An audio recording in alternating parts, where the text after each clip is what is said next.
Hello everyone, welcome to student. तो sir हमें UPSC Bhavan के बाहर और अभी हमारे पास सात सर हैं। सर आपका नाम? मेरा नाम प्रिंस कुमार सिंह है। ओके, सो आपका ये ऑप्शनल और अटेम्प्ट कौन सा है? मेरा ऑप्शन सोशियोलॉजी है और ये मेरा तीसरा अटेम्प्ट है और पहला मेंस और पहला इंटरव्यू है मेरा। ओके, सो इंटरव्यू देकर आ रहे हैं। इंटरव्यू आपका कैसा रहा? इंटरव्यू से पहले तो मुझे था, स्ट्रेस का माहौल था कि क्या होने वाला है अंदर में, और खासकर जब वो रेड बल्ब जल रहा होता है उस गेट के ऊपर में, तो टेंशन थोड़ा सा और बढ़ जाता है। राइट। पर उसके बाद जैसे ही आप इंटर करते हैं, बोर्ड मेंबर्स को ग्रीट करते हैं, तो माहौल काफ़ी ज़्यादा कोर्डियल होता है। बिल्कुल एम्बियंस काफ़ी अच्छा होता है, आपको सपोर्ट भी करते हैं क्वेश्चन आंसर पूछने में। राइट। सो जो क्वेश्चंस आपसे पूछे गए उनके बताएंगे आपकी क्या क्या क्वेश्चंस आपसे पूछे गए? जितने सारे क्वेश्चंस पूछे गए थे उसमें ज़्यादातर क्वेश्चंस मेरे टाइप से थे। जैसे पहला क्वेश्चन था केमिकल इंजीनियरिंग को लेकर के, कि केमिकल इंजीनियरिंग क्यों किया, और अगर किया तो आप फिर एडमिनिस्ट्रेशन क्यों आना चाहते हो, और केमिकल इंजीनियरिंग का एडमिनिस्ट्रेशन में कैसा यूज़ कैसा है। उसके बाद गवर्नमेंट क्या क्या एक्शन ले रही है, क्लाइमेट चेंज को लेकर था कुछ, कि ग्रीन एनर्जी को लेकर के गवर्नमेंट का क्या क्या स्टेप्स है। फिर कुछ क्वेश्चंस इकोनॉमी को लेकर के थे, डिजिटल इकोनॉमी को लेकर के। राइट। और कुछ क्वेश्चंस थे स्किल मिसमैच वाला, कि जैसे IITs NITs के बच्चे हैं या फिर जो इंजीनियरिंग के बच्चे हैं, तो काफ़ी सारे ऐसे देखने को मिलता है कि जो उनका प्लेसमेंट होता है वो काफ़ी कम पैकेज पे होता है, और जिनका काफ़ी अच्छा पैसा जिनको मिलता है वो फिर इंडिया में रहते नहीं हैं, US वगैरह चले जाते हैं। तो आपको क्या लगता है एजुकेशन सिस्टम में क्या क्या चेंजेस लानी चाहिए। और ये था। कुछ क्वेश्चंस फर्टिलाइजर्स पे थे, कि प्रोसेस पूछ रहे थे मेरे से कि जो सब्सिडी है वो किस तरीके से दी जाती है।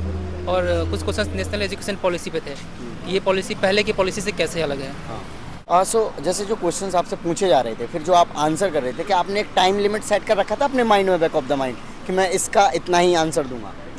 नहीं, ऐसा नहीं होता है। वो एक टाइप से जो भी आप डिस्कशन कर रहे होते हैं वहाँ पे, वो डिस्कशन की तरह होता है। तो जैसा आप नॉर्मल बात करते हैं, जैसे मैं अभी आपसे बात कर रहा हूँ, तो वहाँ पे भी लगभग मैं ऐसे ही बात कर रहा था। ओके, आपको ऐसा कोई फिक्स नहीं था कि इसमें इतना आंसर ही देना है, टाइम लिमिट? बट मेरे दिमाग में एक चीज़ फिक्स था कि जैसे कोई भी क्वेश्चन पूछे जा रहे हैं तो मैं उसका आंसर 1 वर्ड में नहीं दूंगा। थोड़ा समझा कर दूंगा कि इसका बैकग्राउंड क्या था और मेरा क्या राय है उस चीज़ को लेकर के। राइट। ये आप देख पा रहे होंगे कि डिफरेंट डिफरेंट कोचिंग इंस्टीट्यूट्स के यहाँ पर टेस्ट सीरीज रखे हैं। जो स्टूडेंट्स 2024 के लिए यूपीएससी की तैयारी कर रहे हैं, प्रीलिम्स के लिए, उन सभी के लिए टेस्ट सीरीज की इंपॉर्टेंस काफी हो जाती है, और student different different coaching institute के टेस्ट सीरीज मंगाते हैं।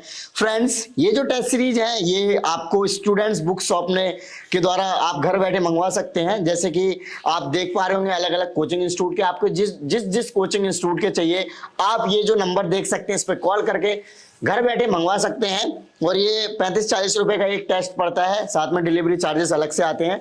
तो आप उनसे जितने भी टेस्ट मंगाने, जैसे विजन के 20 टेस्ट आ गए हैं, सब्जेक्ट वाइज है, इसमें लास्ट में एक रिवीजन का टेस्ट है। तो इस तरीके से जितने भी कोचिंग के टेस्ट होंगे आपको सारे मिल जाएंगे। सो मैं अभी आपको 1 बाय 1 करके दिखा देता हूं। और अगर आप स्टूडेंट बुक शॉप से मंगाते हो जो कि दिल्ली से है, कोई भी टेंशन लेने की जरूरत नहीं है, क्वालिटी की और प्रिंटिंग की, और साथ ही साथ आपके घर तक पहुंचाने की भी। ओके, जैसे कि आपने बताया कि आपकी और भी सर्विस में सिलेक्शन हुआ है, बिहार BPO वगैरह में बताया आपने, इसके अलावा आपने और भी CAPF वगैरह दिया। तो ये सब एग्ज़ाम्स और यूपीएससी जो एग्ज़ाम है कितना डिफरेंट, क्योंकि वहाँ भी आप इंटरव्यू के लिए अपेयर हुए होंगे और इधर भी बोर्ड मेंबर के, तो क्या मेजर डिफरेंस नज़र आ रहा है? बोर्ड मेंबर्स का जहाँ तक बात है, मुझे लगता है कि बिहार PCS में भी सेम एक्सपीरियंस था मेरा, और यहाँ भी लगभग सेम है। बट रही बात तैयारी करने की, तो तैयारी में मुझे UPSC में ज़्यादा पढ़ना पड़ा। या ऐसा हो सकता है कि पहले मैंने वैसे पढ़ाई किया था, CAPF में भी किया था, BPSC में भी किया था, पर UPSC सिविल सर्विस का जो सिलेबस है काफ़ी ज़्यादा बड़ा है, तो उसके लिए मुझे ज़्यादा पढ़ना पड़ा। राइट। जैसे आपने लास्ट टाइम आपने स्टेट पीसीस वगैरह के इंटरव्यू के लिए अपेयर हुए थे और इस बार UPSC में हुए, तो कॉन्फिडेंस एक बार जब इंटरव्यू दे दिया होता है और सिलेक्शन हो जाता है, तो कॉन्फिडेंस आप जब पहली बार गए होंगे तो थोड़ा लो फील कर रहे थे, इस बार कैसा रहा? ऐसा होगा कि हाँ सिलेक्शन हो गया, I am officer right now, तो कॉन्फिडेंस काफ़ी अच्छा होगा? जी, कॉन्फिडेंस देखा जाए तो ये मई से ही आ गया था, जब UPSC का प्रीलिम्स हुआ नहीं था तब से ही। SSC CGL का ही मैंने एग्जाम दिया था। ग्रेट। तो उसमें मेरा 177 रैंक था। तो उसमें असिस्टेंट, अच्छा है आपका। हाँ, असिस्टेंट ऑडिट ऑफिसर दिल्ली में ही मेरा अभी पोस्टिंग उसका हुआ है, बट मैंने ज्वाइन नहीं किया उसको। तो उसके बाद ही कॉन्फिडेंस आ गया कि नहीं ठीक है, अब एक जॉब तो लग गया है। जो मेरा पहले से सोचना था कि एक जॉब लेना है, उसके बाद तैयारी करना है, तो पहले ये किया, फिर प्रीलिम्स निकल गया, फिर BPSC का भी इंटरव्यू आ गया।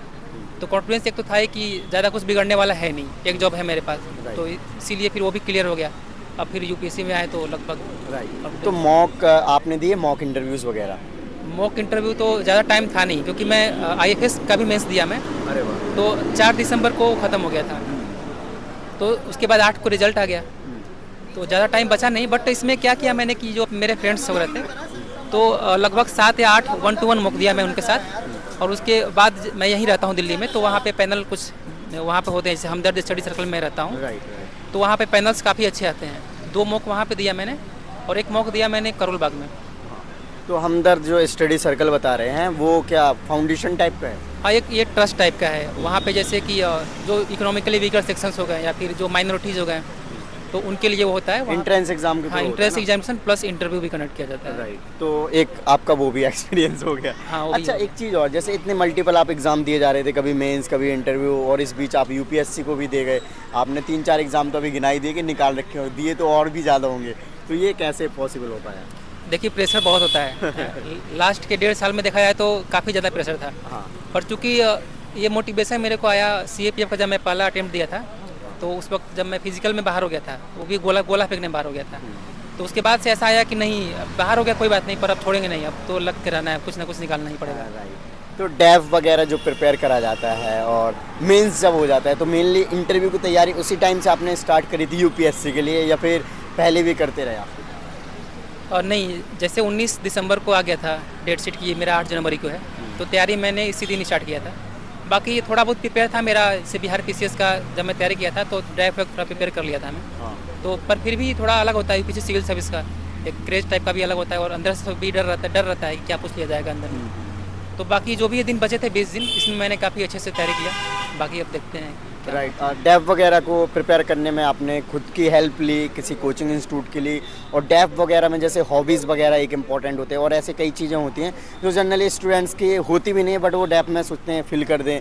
अब जैसे हॉबीज़ वाला सेक्शन है, कई बार तो जनरली स्टूडेंट्स की ऐसा खास कोई हॉबीज़ होती नहीं, क्योंकि स्टडी वगैरह करते रहते, तो ये कैसे करना चाहिए? देखिए, सबसे पहले मैं ये बोलना चाहूँगा कि ऑनेस्ट रहिए चीज़ों को लेकर के।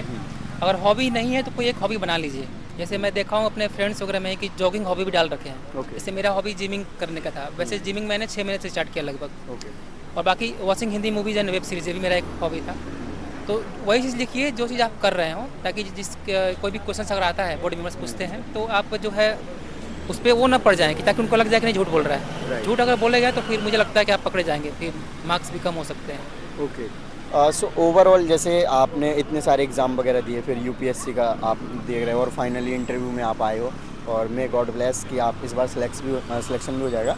सो आपको क्या लगता है कि इतने सारे एग्ज़ाम देने चाहिए तब यूपीएससी में आए, तो ऐसे सिलेक्शन ले लिया तो कॉन्फिडेंस आ जाता है? कई बार क्या हो जाता है कि प्रिपरेशन भी डिस्टर्ब हो जाती है, इतने सारे आप एग्ज़ाम दिए जा रहे हैं क्योंकि आपके फर्स्ट टू अटैम्प्ट यूपीएससी नहीं हुआ। जी बिल्कुल, इस चीज़ पे मैं ये बोलना चाहूँगा, इस पे 2 पहलू हैं कहा जाए तो। एक पहलू है कि आप किस फैमिली बैकग्राउंड से आते हैं। अगर आप काफ़ी अच्छे फैमिली बैकग्राउंड से आते हैं तो डेफिनेटली आपको यूपीएससी, अगर आपका एम है तो यूपीएससी करना चाहिए। बट अगर मान लीजिए आप लोअर मिडिल क्लास फैमिली से हैं और जिस तरीके से पैटर्न चेंज हो रहा है यूपीएससी का, तो शुरू के 2 अटेम्प्ट मैं ये भी बोलूँगा कि आप जो है सिर्फ यूपीएससी को दे सकते हैं। बट अगर उसके बाद भी नहीं हो रहा है तो आप चीज़ों को डाइवर्सिफाई करने का सोच सकते हैं, क्योंकि अब मान लीजिए 5 अटेम्प्ट होने के बाद आप ये सोच रहे हैं, तो हो सकता है आपकी एज भी निकल गई हो, तो चीज़ें डाइवर्सिफाई कर सकते हैं, बट थोड़ा अटेम्प्ट देने के बाद। राइट। आपके 3 साल की तैयारी में आपने एवरेज कितना टाइम दिया है यूपीएससी को, और कितने घंटे आप पढ़ते थे डेली? देखिए, पिछले 1.5 सालों से तो बहुत मेहनत कर रहा हूँ। काफ़ी सारे एग्जाम आए बीच में, तो उन सबका अलग अलग पढ़ना पड़ता था। पर जैसे ही मार्च के बाद मेरा पूरा का पूरा फोकस जो था यूपीएससी पे था। ओके। और जो मेंस की तैयारी किया, प्रीलिम्स और मेंस के बीच में 100 दिन का लगभग इसमें गैप था, तो वो पूरा का पूरा 100 दिन अच्छे से यूटिलाइज़ किया था मैंने। राइट। प्री और मेंस की आपने प्रिपरेशन इंटीग्रेटेड की रही है या फिर अलग अलग करी है? और देखिए, बिहार का मैंने मेंस दे दिया था दिसंबर 2022 में, उसका मेंस का एग्जाम था, तो थोड़ा बहुत लिखना पता चल गया था कि कैसे लिखना है। बट एक तैयारी होती है कि नहीं, जो यूपीएससी का जो मेंस है उसका तैयारी करना है, तो वो तैयारी मैं प्रीलिम्स के बाद ही कर पाया था। ओके। तो प्रीलिम्स के लिए आपने क्या रिसोर्सेज फॉलो करे या क्या स्ट्रेटजी बनाई थी, जैसे 3-4 महीने में होते हैं? एक चीज़ तो मेरे दिमाग में क्लियर हो गया था कि मुझे जो रिसोर्सेज हैं उसको ज़्यादा डाइवर्सिफाई नहीं करना है। जैसे एंशिएंट हिस्ट्री या मेडिवल हिस्ट्री पढ़ूंगा तो सिर्फ लुसेंट से पढ़ूंगा। ओके। वैसे ही लक्ष्मीकांत के लिए बस पॉलिटी जो है लक्ष्मीकांत से ही पढ़ूंगा। तो और जैसे ज्योग्राफी हो गया तो बस एनसीईआरटी 11th-12th का पढ़ूंगा। तो चीज़ों को मैं बस एक बार स्टिक कर लिया, उसको फिर बार बार रिवाइज किया, और साथ में पीवाईक्यू को मैंने बहुत बार किया। ओके। और मेंस वगैरह के बारे में? मेंस के लिए भी मैं, देखिए, अब जो 100 दिन का गैप होता है वो बहुत ज़्यादा नहीं होता है, और यूपीएससी का मेंस का सिलेबस बहुत ही ज़्यादा होता है। तो उसमें मैंने जैसे क्या किया कि जो टॉपिक वाइज है ना, टॉपिक वाइज मैंने ढूंढा कि किस के टॉपर्स के जो नोट्स हैं, लगभग 30 टॉपर्स के मैंने जो नोट्स हैं वो लगभग देखे। उसके बाद जो उसमें बेस्ट लग रहा था मुझे उनका फिर मैंने अलग से लिस्ट बनाया कि जैसे हिस्ट्री में ये वाला पोर्शन है तो यहाँ से पढ़ूंगा, डिजास्टर मैनेजमेंट वाला जो नोट्स है, क्योंकि नोट्स बनाने का टाइम रहता नहीं है आपके पास 100 दिन में, तो उन सब का नोट्स को यूज़ किया मैंने। थोड़ा बहुत जो मेंस 365 था उसमें से कुछ चीज़ें पढ़ करके उसमें ऐड ऑन किया और बाकी PYQ किया मैंने। ओके सिर्फ 10 साल का PYQ मैंने बार किया, उसको ब्रेनस्टॉर्म किया और फिर लिख कर गया गया। राइट। जैसे प्रेशर वगैरह की बात करें, जैसे तैयारी के टाइम पे बहुत सारे स्टूडेंट प्रेशर भी फील करते रहते हैं, होगा भी नहीं होगा, और आपने इतने सारे एग्ज़ाम ऑलरेडी निकाल दिए और आज आप UPSC पे भी आ गए, तो ये सारी चीज़ों को कैसे डील करना चाहिए स्टूडेंट्स को? देखिए प्रेशर तो तब तक रहेगा जब तक सिलेक्शन नहीं हो जाता है, तो मैं यही कहना चाहूँगा कि ये एक प्रिपरेशन का पार्ट मान लीजिए इसको। सिलेक्शन जब तक नहीं हो रहा है तब तक तो मेहनत तो करना ही पड़ेगा। अगर आप डाइवर्सिफाई करना चाहें तो कर सकते हैं। कोई एग्ज़ाम जैसे स्टेट PCS का जो सिलेबस होता है लगभग मोर और लेस सेम होता है UPSC से, या फिर होता भी है तो उससे थोड़ा आसान होता है, तो उसका तैयारी कर सकते हैं आप। तो बाकी यही है, कॉन्फिडेंस रखिए और बाकी भरोसा रखिए ऊपर वाले पे। राइट। जैसे डेफ में जो डेफ भरना के बारे में आपसे मैंने पूछ लिया, जो सर्विस प्रेफरेंस होता है, कैडर वगैरह होता है, तो ये आपने कैसे सिलेक्ट किया? मतलब कि हाँ कहीं भी मिल जाए, कोई भी सर्विस मिल जाए, या फिर स्पेसिफिक क्या रहा? नहीं, इस चीज़ के लिए तो आपको पूछना पड़ेगा, क्योंकि कैडर और जो सर्विस होता है ये काफ़ी मैटर करता है। अभी नहीं मैटर कर रहा है, लेकिन सिलेक्शन के बाद जब आपको मिलेगा सर्विस या फिर कैडर, तो फिर कहीं ऐसा ना हो कि आप फिर वो कर रहे हैं, रिग्रेट कर रहे हैं कि नहीं यार थोड़ा गड़बड़ हो गया। तो इसके लिए मेरे कुछ सीनियर्स थे जो सिलेक्टेड हैं सिविल सर्विस में, उनका भी मैंने वो किया। जहाँ मैं रहता हूँ वहाँ के जो डायरेक्टर सर हैं वो खुद IRS में हैं, तो उनसे भी डिस्कशन किया कैडर को लेकर के और सर्विस को लेकर के। बाकी हाँ, आप डैब भरते वक्त आपको हर एक चीज़ का ध्यान रखना पड़ेगा, हर एक माइन्यूट डिटेल, चाहे वो डैब से रिलेटेड आपका एजुकेशन बैकग्राउंड हो, आपका हॉबीज़ हो, या फिर सर्विस की प्रेफरेंस हो, हर एक चीज़ मैटर करती है। राइट। अभी हमने प्री मेंस की भी बात कर ली थी, इंटरव्यू के क्या आज आपसे पूछा गया इसके बारे में और एक्सपीरियंस कैसा रहा। अब बात करते हैं कि इंटरव्यू की तैयारी कैसे करनी चाहिए। कम्युनिकेशन स्किल हो गया, चाहे वो करंट अफेयर्स हो गए, आपके प्री मेंस के स्टैटिक हो गए। अब जैसे जनरली स्टूडेंट से करते हैं कि मेंस हो जाएगा, उसके बाद काफ़ी टाइम मिलता है, मे भी उसी में सफिशिएंट तैयारी की जा सकती है, तो इस तरीके से रहा। देखिए इंटरव्यू की जो तैयारी है, और वो ज़्यादातर लोग तो रिजल्ट आने के बाद ही करते हैं, क्योंकि पता किसी को नहीं होता है कि रिजल्ट होने वाला है कि नहीं होने वाला है। और रही बात ओवरऑल पर्सनालिटी की, तो पिछले 25 सालों से लगभग 24 सालों से होती आ रही है, तो ज़्यादा डिफरेंस नहीं होता है उसमें। बट जैसे इंटरव्यू में तैयारी करने से पहले कुछ चीज़ों का ध्यान रखना पड़ता है। जैसे मान लीजिए कि हमें अपना जो डैफ पोर्शन है उसको अच्छे से करना है, जो भी करंट अफेयर्स वाले पार्ट हैं उसको भी अच्छे से तैयार करना है। यही 2 चीज़ है। बाकी ओपिनियन बेस्ड क्वेश्चंस पे आपको कैसे बोलना है, आपको गवर्नमेंट को ज़्यादा नेगेटिव में नहीं दिखाना है। आप सिविल सर्वेंट बनने जा रहे हैं तो आपको गवर्नमेंट का कोई भी स्कीम्स हो गया, कोई भी स्टेप्स हो गए, तो आपको उसको पॉजिटिव वे में दिखाना है इंटरव्यू बोर्ड को। इन सब चीज़ों का बस ध्यान रखना होता है। जनरली जो भी स्कीम्स होती हैं पॉजिटिव काम करने के लिए ही होती हैं, बट कभी कभार जो इम्प्लीमेंटेशन होता है तो उसमें मे भी प्रॉब्लम हो सकती है। अदरवाइज़ तो जो भी स्कीम बनाई जाती हैं वो इस सोसाइटी के वेलफेयर के लिए होती है। हाँ बिल्कुल, स्कीम्स तो इसीलिए होती है, बट ऐसा नहीं, आपको ऐसा नहीं होना है कि नहीं कुछ भी सरकार काम नहीं कर रही है, क्योंकि आप एक सिविल सर्वेंट बनने जा रहे हो आगे चल करके, तो आपके मुंह से ऐसी बातें शोभा नहीं देंगी। तो इसीलिए आपको पॉजिटिव आउटलुक में रहना है और जो भी जवाब देना है उसको अच्छे तरीके से देना है। ओके। जो फ्यूचर एस्पिरेंट्स से जो प्रिपरेशन कर रहे हैं उनको आप क्या मैसेज देना चाहेंगे? मैं तो यही कहना चाहूँगा कि काफ़ी मन लगा के पढ़िए। होना ना होना वो तो खैर अपने हाथ में नहीं होता है, और काफ़ी चीज़ों को लेकर के डिस्ट्रैक्ट मत होइए। जैसे रिसोर्सेज हैं तो रिसोर्सेज को फिक्स रखिए और रिवाइज करिए। रिवीजन बहुत ज़रूरी है एग्जाम में selection. Thank you so much for your lovely message और विश यू गुड लक।